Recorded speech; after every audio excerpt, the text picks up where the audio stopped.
Dan the man, what's going on, brother?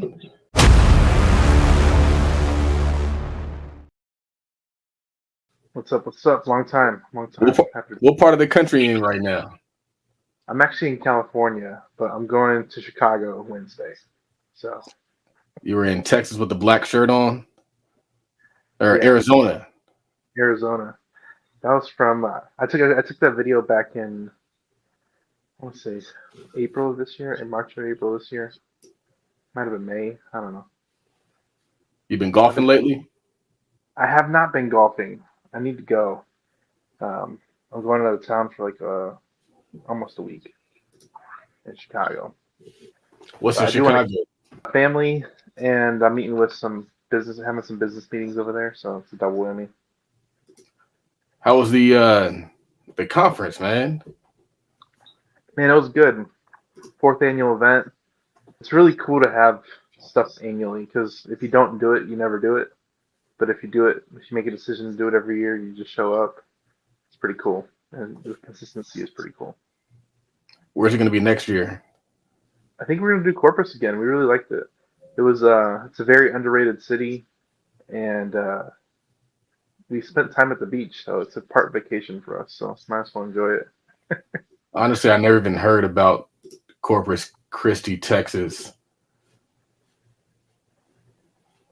Yeah, it was my wife's a Selena fan, so there's a Selena museum because she's originally from Corpus Christi. She's a Mexican American singer from the 90s. I know Selena. Everybody knows Selena. Bitty Bitty Bum Bum, Jennifer Lopez. Yeah, some people. So, Dan, who you voting for, man? Oh, I don't like to talk about politics. All right, we won't talk about politics. I'm curious. My goal is to kind of have like different debates with different people, like the politicians debate. And so I'm like, I see a lot of people on the internet who are like heavily one-sided, and a lot of people, they are like, well, this person never did anything for when they were in office, and this person never did anything. And so it's like, I just think it's healthy to have the conversation. I don't think we should avoid certain conversations. We're not going to talk about it right now because, I mean, you know, people don't want to offend anybody. That's one of the things that 50 Cent said at the conference. He's like, man, don't talk about politics and don't talk about religion, because there's somebody on the other side who feels strongly about the opposite opinion. They don't just like have an opinion, they feel strongly about that opinion. And I think that's a very interesting thought, because like you see these people who they come out and they start talking about like, oh, you need to vote for this person, and if you don't, then this and this and this, and it's not a very kind conversation. It's like personal attacks on the person's character. I was like, man, I didn't realize I was not doing what I was supposed to be doing because I just choose to vote for a particular person that you don't necessarily want to vote for. I thought I was doing a lot of good things, but it is what it is, brother. Hopefully I can download this audio and upload it. I'm using StreamYard, so it's going directly to YouTube. I might have to download it off of YouTube and upload the audio, but I can help you do that. One thing I've been using for the podcast side is Spotify. So Spotify has video upload. Yeah, so I just upload that makes a lot of sense. Huh? And then people can listen to audio too, because it converts to audio and video. So I don't have to worry about going through Stitch. What's that app called? I haven't done this in so long, man. What's that app called that uploads to all the platforms and stuff? I use Spotify. There's a bunch of different platforms, but I use Spotify directly. Spotify puts it on all platforms for me. So, what you been talking about lately, man? Everything, anything and everything, man. A lot of business. Feels like it's been a little bit more stressful lately. Stressful good, stressful bad, and I don't know. Business is booming, but you got all the good with the bad that comes with it. I actually ran into a lady at the conference. She's like in healthcare. And I kind of told her like different things that I do. And she was like, yeah, you know what I've been really thinking about doing? She's like, I've been thinking about investing in land. She was like, what do you think about that? And I was like, well, I have some friends who are in the land business. I'll connect you with them. They've been doing some really cool things for a long time. I was like, you got to hit them up. The company name is HiveMind CRM. And so I shot her your Instagram. I'm not sure if she hit you up, but hopefully she did, because that's the plug. Like, that's the plug. HiveMind is the land kings, man. How was the event? Did you actually attend any sessions, or were you in the booth the whole time? So I didn't have a booth this year, man. I don't know why. I think I just waited too long to make that decision. And then last year was so much work with lugging stuff around and putting stuff up, and it was just crazy. So I didn't do a booth this year, but that was a mistake. I should have done a booth, because if I would have done a booth, the booth adds extra value. It's kind of like having your own VIP section at the conference. Yeah. So you have a place you can always go to where all your stuff is at, where you got your charger, you got your music, you got your whatever you need. You have your chairs. You're not just kind of like out bouncing around like a normal person, respectfully. And so, but I mean, it was dope, man. I got a chance to see Don Peebles, saw Ian, saw Fitty, saw the pitch competition. I got to see a lot more of what I don't normally see, because normally I'm working the entire time. But next year I'm going to take the hybrid approach and do both. But I've been thinking a lot about how I even want to vend at that event. And I've been thinking about leveraging it more so as like a marketing event and less of like a selling event.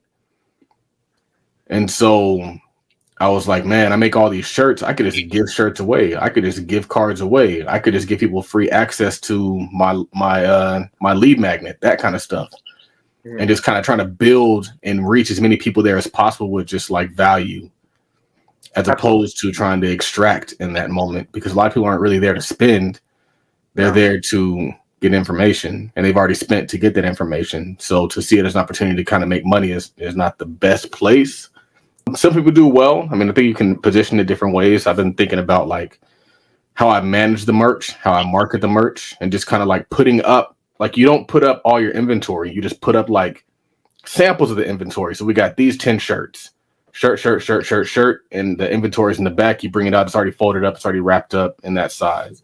I never really thought about doing it that way, but that's like the smarter way to do it. In the past, I haven't really done it that way, but you learn by doing, you learn by vending. But I mean, I think it was an overall great experience. I think anybody who goes to something like that and they have like a negative thing to say already had the wrong mindset in the first place. Because in my opinion, you can always find the good in whatever you go to. You can always find the good. There's always value somewhere. So if you didn't catch the value, you need to do some inner work, because there's a ton of value in there. So I've been meaning to go. Every time, it's always like bad timing, because that wherever week they choose, I can never make it for whatever reason. Like literally that week was the first week of school, so I had a new kid starting school. I'm like, man, again, can't go. But I really do want to make a point to go next year. I'm mad I haven't gone the last 2 years, but I really do want to go. But to your point about the merch doesn't really. There's no profit in merch, only at scale. Yeah. In my opinion, you're better off building branding and your online list. And that's the opportunity to do it, because you have so many people walking through. And the list is your cost of conversion. So if it's $1,000 a table, just try and collect 1,000 names, and you got your dollar information. There you go. Per lead, dollar per lead. Yep. But it's definitely an opportunity to build your list, but I wouldn't try and sell, in my opinion. I feel like it's if you look at it that way, like this is how much I'm spending, this is how much I intend to make. It can be demotivating. You're like, I could do something different. But you're right. I think that merch is more marketing than anything. And so that's why I was of the mindset. It's like, man, let me create. So my thought was like, I'm going to create a shirt. And then I'm going to, in order to get the shirt, you got to create you have to take the quiz. And so you have to take this quiz on options trading to see, or this quiz on the stock market. And so you scan the QR code, take the quiz. If you beat the quiz, you get the shirt type thing, kind of make it like a game. Of course, you get the email and the information in the process. But yeah, like just, I mean, all those people in there, like if you just expose yourself to all those people, like that's the win. And again, it's like you don't ever, it's tough to kind of expose yourself to people when you're asking for something. But if you're giving something, it's a different conversation. So, I mean, I've kind of gone through multiple iterations of entrepreneurship, and I had this thought, and I was like, you know what? I'm at a point now, being back in the firm, where you hit this wall of like thinking you should be earning more money, wanting a raise, and then having to ask another man for that raise. And I was like, nah, you got to get that raise how I've been getting raises before. So Absolutely. I had an epiphany recently, and it was my daughter. My daughter, she's like, I'm gonna turn 7 this year, and I'm like, 7. And every time when her birthday comes around, my firstborn, it's very pivotal to me because that's the last day I worked for somebody. It was before my daughter was born, right before. So I've been an entrepreneur for 7 years this year, and it's I haven't had ask a man for a raise or ask a man of what to do or how to do it. It's just been and then 7 years is a long time. yeah, It's a long time. So I have perspective and wisdom that I did not have when I first started, and the things I think about and decisions I make are very. I like look at it like, man, I'm getting really good at this. like when you say good at this, what do you mean by that?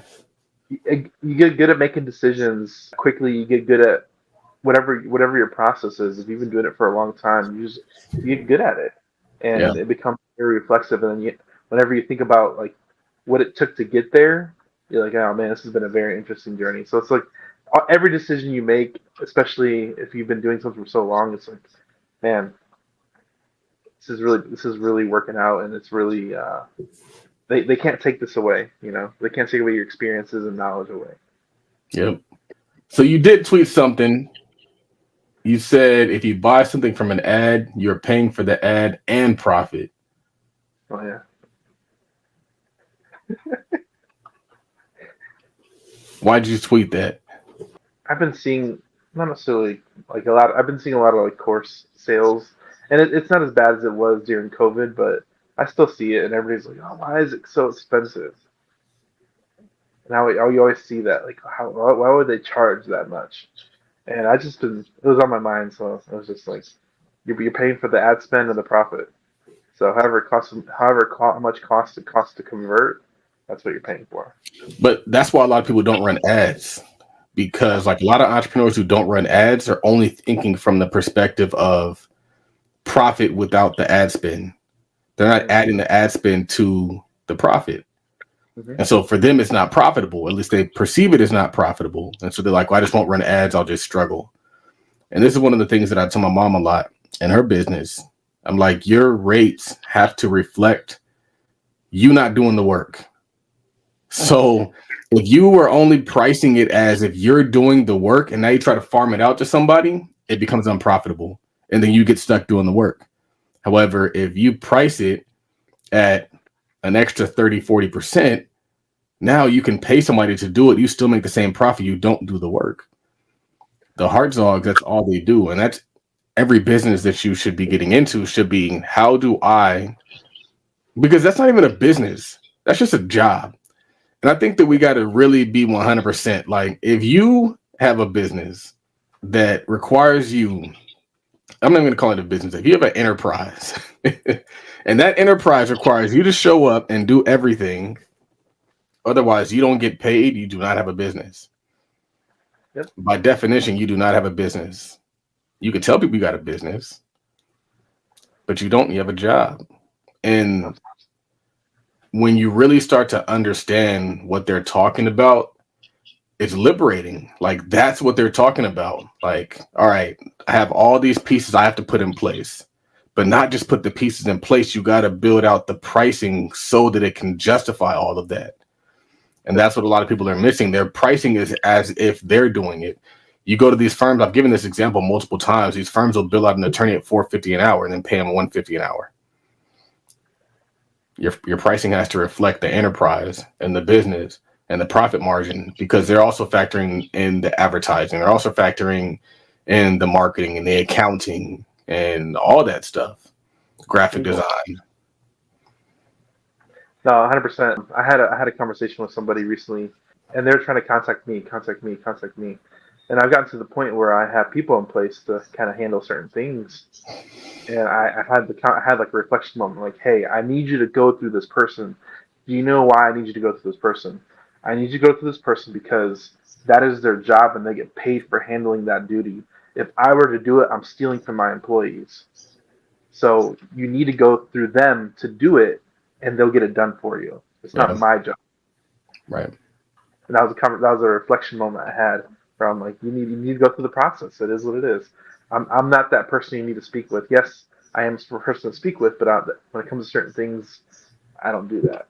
Yep. And I think that that's important because, like, and I tell my mom this a lot all the time too, is like, people shouldn't be coming necessarily to you. They should be coming to your business.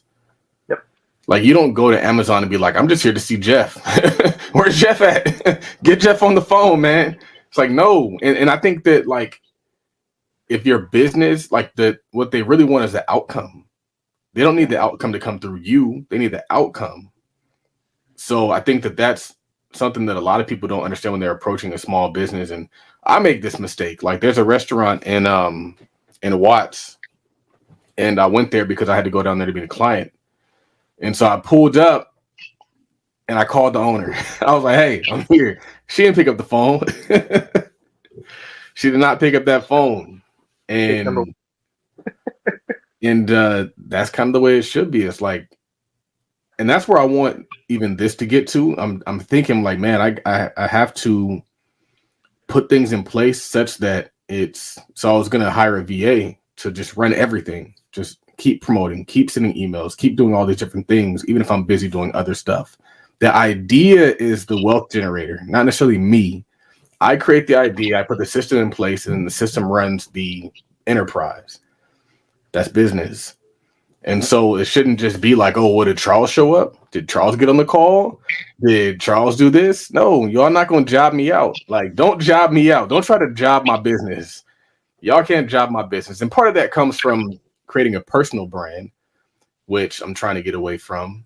Because when you create a personal brand, people get that connection to you when they think that you are the only way that they can get their solution, when in actuality, the enterprise gets you the solution.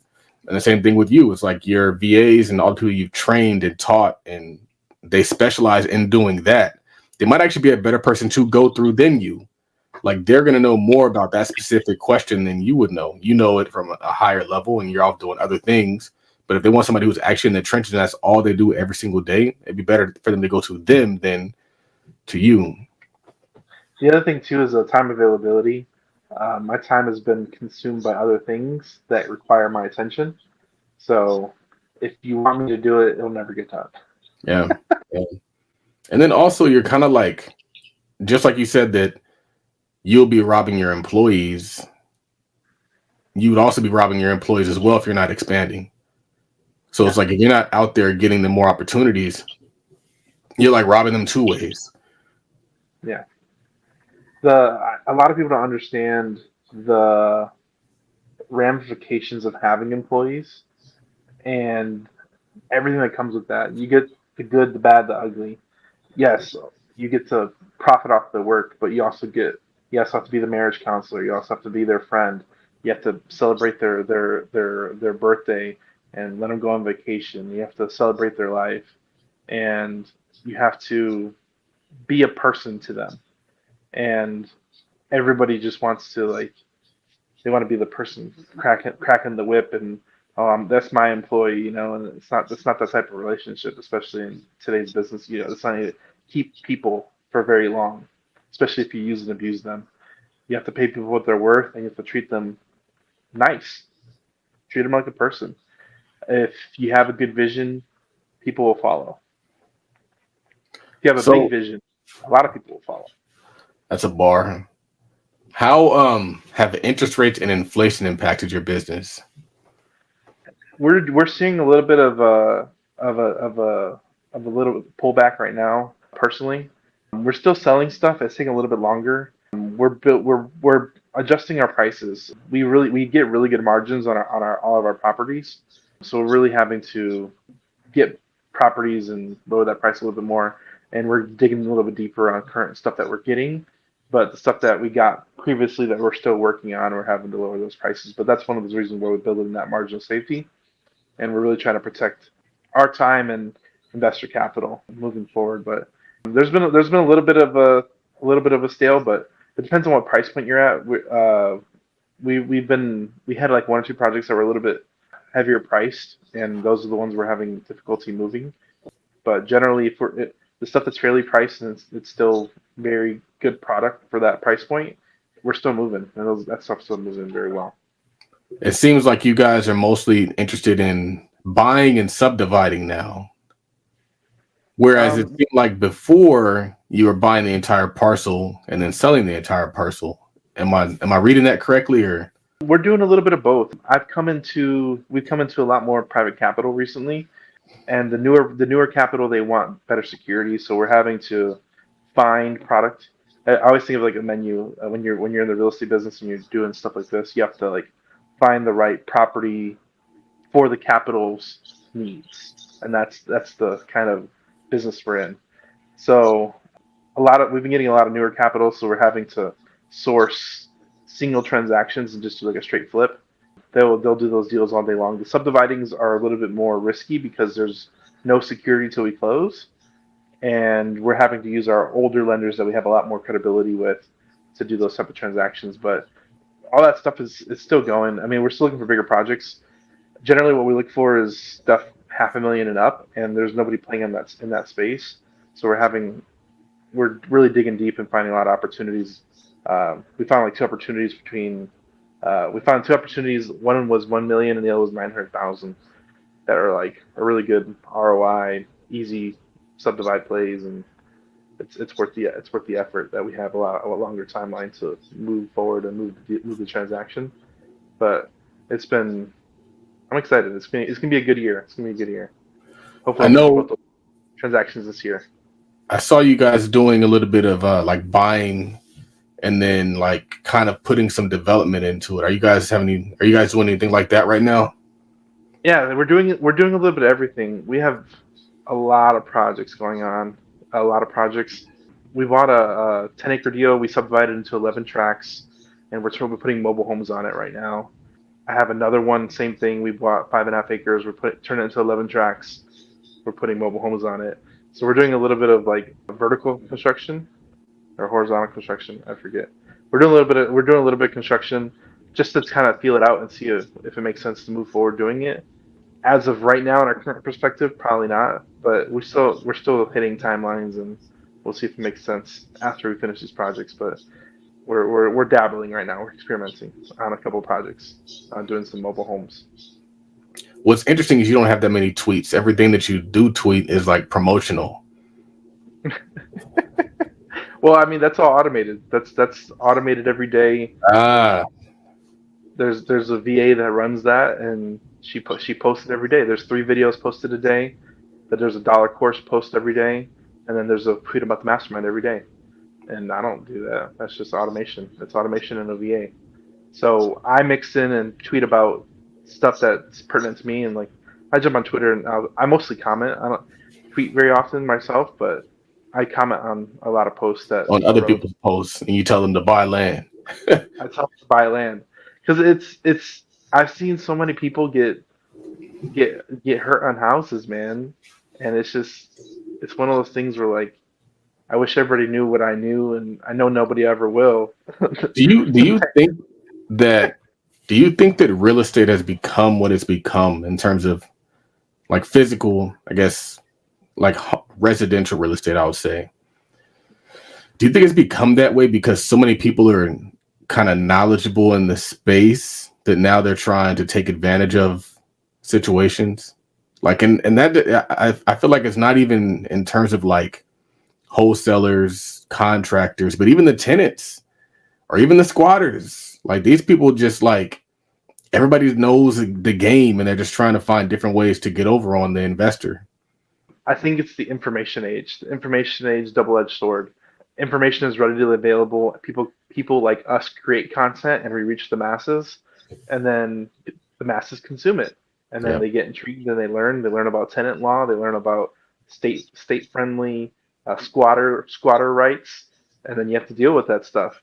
There was a immigrant who learned how to essentially squat in houses in, I don't know if it was California or whatever, and it hit the news because he was teaching people how to squat legally because that's legal squatter rights in this state. So it's one of those things where there's so much information out there, especially with ChatGPT. I use ChatGPT. ChatGPT and AI and technology in the 21st century we're in has really changed. I think it's changed the course game. Anything that's on a course is on. You can find it on ChatGPT now. If you really think about it. So it's one of those things where there's a lot of information out there that's readily available. If someone wanted and took in the time to learn, it's out there on every level. Where contractors are learning about flipping numbers and so are tenants and squatter rights, and everybody's learning about each other's sphere of influence, because if they're a tenant, I should learn more about tenant law because I'm a tenant, I rent. Contractors are looking, I should learn more about flipping because I work for flippers. So I need to understand their numbers and what they're underwriting for and see if they buy. And if they're in a disclosure state, I can look up how much they bought it for and I can charge them accordingly. Contractors as well. Like contractors will know more about your numbers than you know. They're like, how much is the home worth? How much did you spend so far? Oh, that's how much I can charge them now. It's working backwards.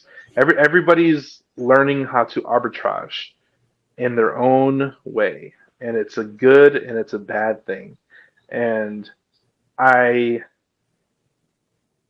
don't know. I like land because no one knows anything about it. It's Yep. very And niche. that's kind of where I was getting. I was like, you're in a space where you kind of have a monopoly on the information. And unless you decide to share with somebody, where are they going to find it? How are they going to understand it? How are they going to, because like you can look at a house that's been renovated, like that's a nice looking house, but land is just land. And so I'll see you guys post something. I was like, I just see dirt, man. I just see dirt and trees. And that's the beauty of it. I've seen so many tweets. I've been seeing it. I've been hearing stories of like all these like HGTV flippers, and they're like, I make beautiful product and I flip amazing properties and all this stuff, but then they over rehabbed. They cannot sell that house more than 250 grand, and they bought it for 100 and they put 150 into it, and it's immaculate, it's beautiful, but they can't sell it for more than 250 grand. So now they're negative and they're upside down on this property and they're going to lose money on it. And is it worth the effort? I saw, oh man, I don't even know who it is. It was a tweet I commented. You gotta look at my replies. That's what you gotta look at. Yeah. My replies. You gotta look at my replies, not my tweets. My replies are where it's at. So there was a guy a couple days ago. I want to say it was last Thursday. He said he's a new home construction developer. I don't remember where, but he bought the lot for 17 grand. He built a whole brand new home on it for 150 grand. And it's a beautiful, beautiful home. And he's talking about how his ROI was $33,000. He put over 200 grand into this property in probably 18 months to make 30 grand. And I'm like, no, that's not worth the effort. And I quote tweeted it because somebody on Twitter sent me a deal, and we're paying him over 30 grand for this deal he sent me in Florida on a land deal. And I'm just like, I'm paying this guy more than what you did for 2.5 years. Yeah, you can be on the magazine and all that stuff, but is it really worth it? What's the ROI? Like a lot of people, I make a joke about this all the time. Is like, do you invest for exercise or do you invest for ROI? Because I don't know about you. Yeah. It's crazy. My replies are where it's at. Man, so I saw Anthony got the Cybertruck and turned it Hive Mind Blue. Yeah. And I realized it was Hive Mind Blue, which was really dope because it's like a branding thing Were you getting the Cybertruck, man, in No, Texas? I actually just got a Tundra. Okay. I got a 24 Tundra. Locally, or is it in Texas? Oh, it's here. It's in my driveway. Okay. All right. It's I got funny. I was over there the other day because I had to go pick up an RV, and I was like, I'm gonna drive by and see what Dan's doing in the RV. But you were like somewhere gone, man. That was like I think 4th of July weekend. You're like in Chicago or something. No, I was in Santa Rosa. No, I was in by San Francisco. I was up north. So you ever watch the Pop the Balloon show? Yes. What's your take on that stuff? I think it's funny. I think everybody has their own expectations of a significant other, and then they don't like the truth when it comes from somebody they don't expect the truth from. What do you mean? I think a lot of it is everybody has their visual opinion based off of someone how they look and dress, and they instantly are turned on or off about it. And then when they ask them what their opinion was, it's usually doesn't even pertain to the actual reality of that individual and their Yeah. personality. It's always funny to me when they like somebody walks out and they start popping their balloons and they're like, "Hi, what's your name? What do you do?" They even ask the guy what he does yet. He's like, "Oh yeah, I'm this guy and I'm an engineer."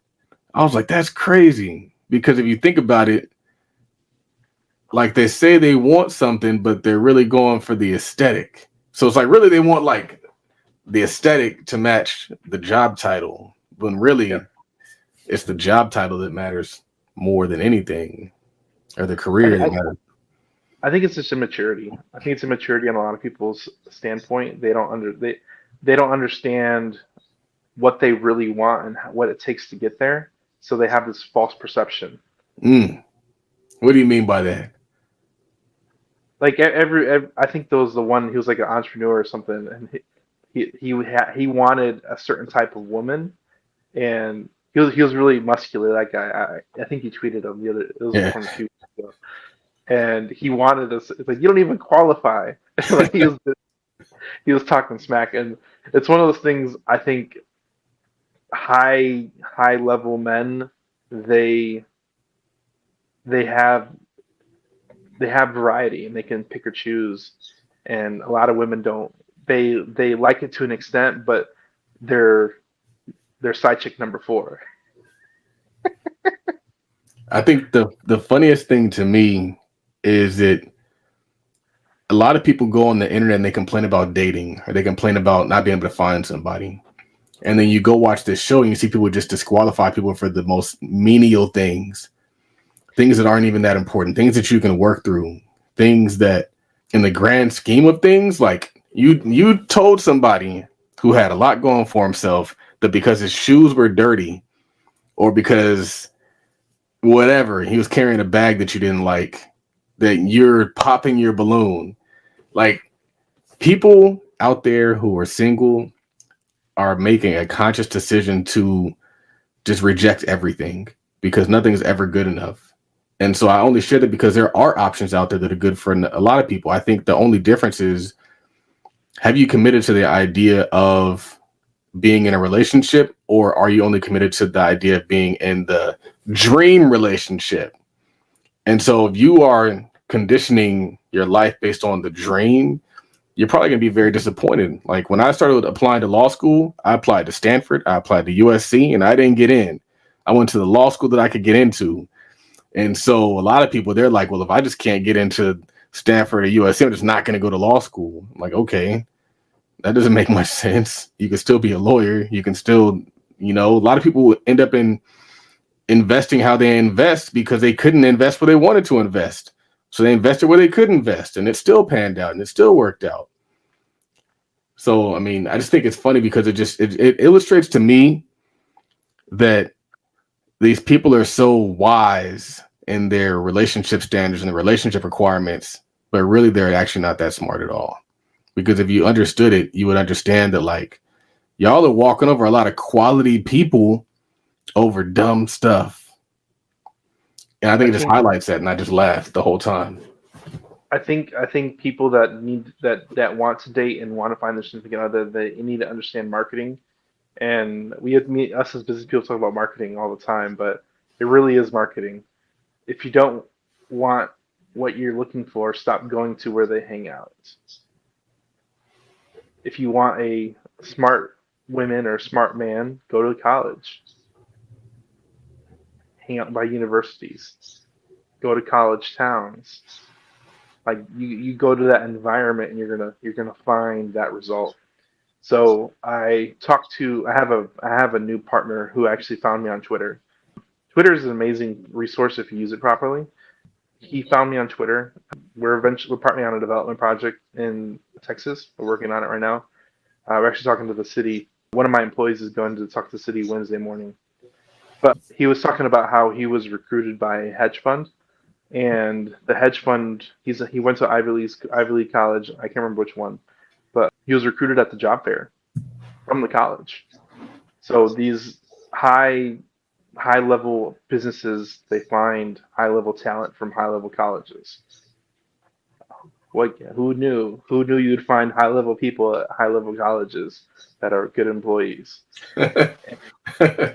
It doesn't make sense. Like I don't know how you put that together. So like if you what you're looking for, you got to figure out where they hang out and where they find them. Like if you want to marry a doctor, go to where doctors eat. Where do they go to the gym? Where do they hang out?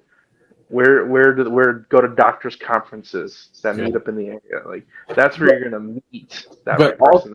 so two things. I 100% agree with that statement. I've told people that too. Is like I think one of the at this age, the best place to find somebody is either in school or in church, or I would say even at work or at professional conferences, things like that. But I think the other thing is you can't just show up without being somebody who's worthy to be there. Yep. So if you show up to a business conference dressed like you're going to the club, probably not going to be taken the most serious. If you go to church dressed like you going to the club, probably not going to be taken the most serious. But if you go to these environments and you dress like you belong and you carry yourself like you belong and you actually do belong, you're going to have a higher likelihood of success in that space. And so when you were saying marketing, I think that one of the things that I've always tried to do is make myself an attractive option. So it's like I don't want to be some bummy, thirsty dude out here like trying to chase after. You want to make yourself valuable so that when you are in those spaces, the people that you want to meet in those spaces are drawn to you. And so that's going to be doing the work, not just in having the look. So like, yeah, you can look like it, but then as soon as you open your mouth and you start talking, it's like, what is this person doing here?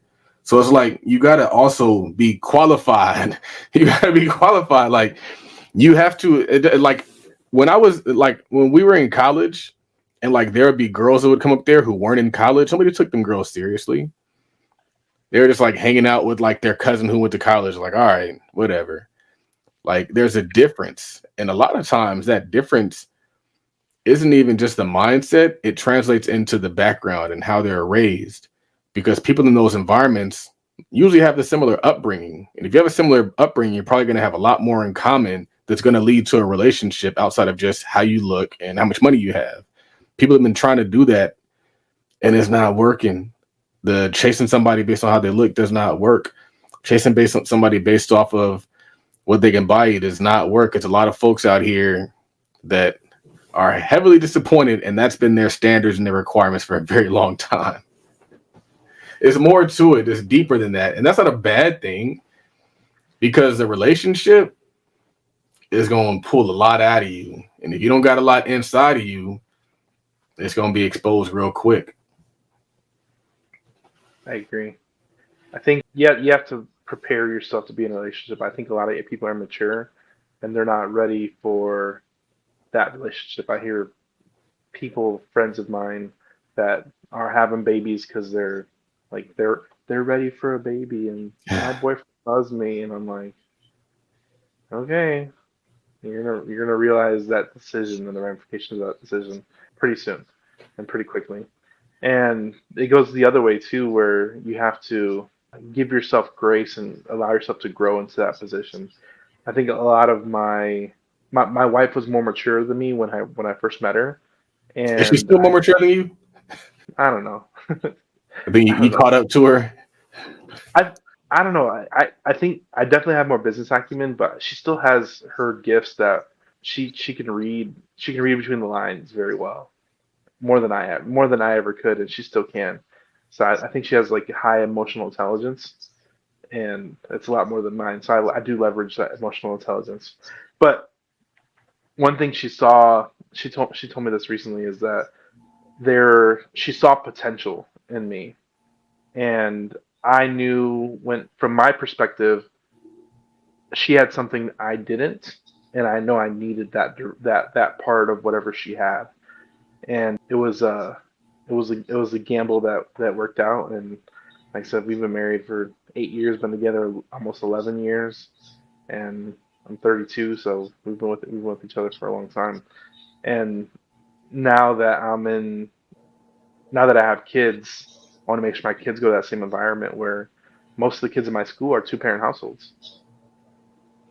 You know what's crazy is like how when you have a two-parent household, you put your kids in environments where there's other two-parent households.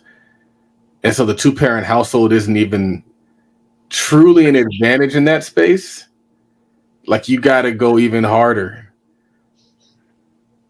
because like I don't know how to explain it, but I had this thought because we were at swim class. And I was Mm-hmm. like, everybody here got two-parent households. Or like the school that he goes to, everybody here got two-parent households. So like while it's an advantage, like I feel like to a certain extent, we're not even looking at the other families that don't have that. Like that's not even on our radar. We way past that. Now we're just like, all right, how do we make sure that he's ahead in math? How do we make sure he's ahead in reading? How like so I think also it kind of forces you to do better because you know that I mean and though I'm grateful that we have that and I can see a lot of the value in him based because he's around that. I still feel like I got to go harder, but I guess that's kind of what we all do.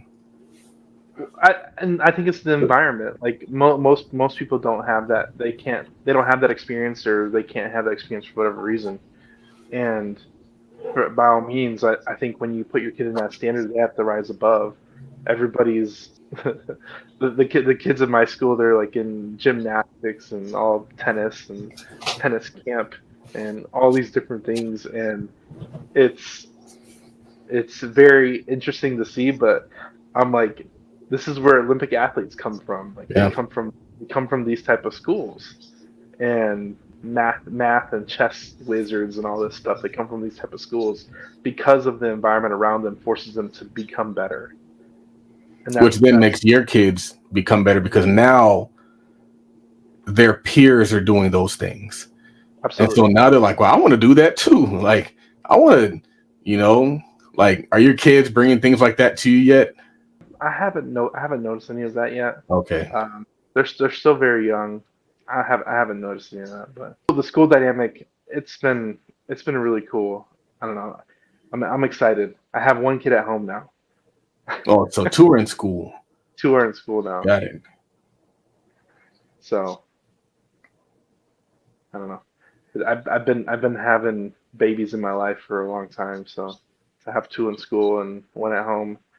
And we just started, so I told my this today is like the first full day where all the two kids were in school for a full day. So today was very interesting. Yeah. Yeah. So, man, I'm trying to think of like a current event. I can't even think of any current event because you don't like the stock market. I just quoted about the I AT&T. saw that. Were you being sarcastic about that? I underlie two different sides on my tweets sometimes, where it can go either way. Because I make fun of dividends, but it can go either way. And I don't know. I want to see what the, what the response is. I would say that dividends can make you lazy. Firstly, but also it can make your money go stale. And then also one of the things that I found about dividends is a company can change. So they can be paying dividends for 2-3 years, and then you never know what's going to happen with an election, with interest rates, with inflation, all that. And so let's say you have a significant amount of money locked up in a dividend paying stock, getting the income, and it's just eroding away every single quarter. And so I feel like there's better opportunities, especially at this age, for your cash. And I think you kind of agree with that, than to just park it in something that's paying you 7 to 8% every single year. And it's just staying flat at best. Like at best, it's staying flat. Maybe you'll see a little increase, but it's not a growth stock. That's why it's paying dividends. They're done growing. Now they're just maintaining and paying out capital to investors. And so at this age, I don't think it's the best use of capital, especially if you have a significant amount of money. It's better to put that into opportunities where you can double, triple your money, leverage your money, and make way more than that, than just sitting back and being like, oh, I'm gonna just collect my little 10% per year and go golf. Like, you're letting opportunities pass you by. You're letting the stock market pass you by. You're letting these opportunities to invest in land, buy a business, whatever that might look like, pass you by. Where, like, I feel like you grow your money outside of the stock market, you maintain your money inside of the stock market. So the stock market, unless you're trading, but I mean, even like the good stuff, the value stuff, the hyper growth stocks, that takes time. Mm-hmm. And if you are into something that is going to be able to allow you to get that pop a lot faster, it makes more sense to get that pop, take it out, put it back in, and something else is going to pop, and just keep flipping that up and using your energy and your intelligence right now to do business, as opposed to just like trying to passively invest. And I think you can do both. But you shouldn't rely on one. You should continue doing business. It's not just business. It's not just investing. It's business and investing, in my opinion. And trading is the business of the stock market. So if you are trading, if you're active in it and you're looking for opportunities every single day, it's a little bit different than just like putting money in a long-term portfolio and expecting to live off of that long-term portfolio. I don't think that's necessarily the strategy in this space, in this era of life. I equate it to whatever season you're in personally. So if you're broke to barely making it, you should not invest in dividends, because you should be investing in growth. You need to figure out how to make money with your money, and not passively. You need to be an active investor. Active investors make the ROI. That's a tweet I tweeted. Yep. Active investors make ROI. So learn how to be an active investor early on to make the money. And then you said it, then once you have the money, then you can stabilize that money through other channels like stocks and dividends and all that stuff. But it's not a growth ROI, it's a stabilization ROI. And you have to understand the difference. So if I only have $50,000 less to my name, I need to figure out how to flip and make it to $500,000. Because you can, if you can get 50 to 500, that's a, what is it, 1,000% gain, right? Or 100% gain. If you can get 50 to 500 and then do 10% from there, you're doing all right. You're doing all right. But the hard part is growing that pot to become anything worth investing with. Yeah. But I feel like what you said earlier in the conversation, where you're getting really, really good at business.